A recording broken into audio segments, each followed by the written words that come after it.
সদরঘাটে লঞ্চের দড়ির আঘাতে ৫ জনের মৃত্যুর ঘটনায় মামলা হয়েছে। এই ঘটনায় অবহেলাজনিত হত্যা মামলা করেছে বিআইডব্লিউটি এর ট্রাফিক বিভাগ।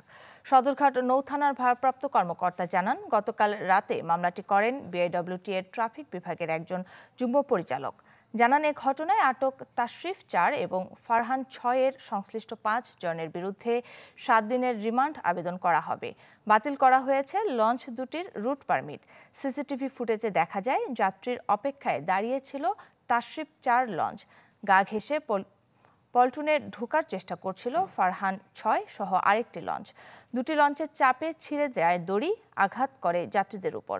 গুরুতর আহত অবস্থায় তাদের উদ্ধার করে হাসপাতালে নিলে চিকিৎসক মৃত ঘোষণা করেন।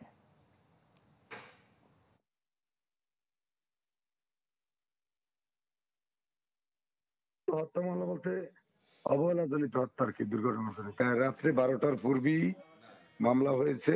এটা মামলার বাদী হয়েছে যুগ্ম পরিচালক ইসমাইল সাহেব। উনি নৌনিটা শাখায় আছে, ট্রাফিক শাখায় আর কি, বিআইডব্লিউটি এর। ৫ জন আটক আছে, তাদেরকে ৭ দিনের রিমান্ড চেয়ে কোর্টে প্রেরণ করা হইতেছে। ১, ২, ৩ ঢাকায় জমি জিতে নিন ১০০% ক্যাশব্যাক সহ ২০ কোটি টাকার পুরস্কার।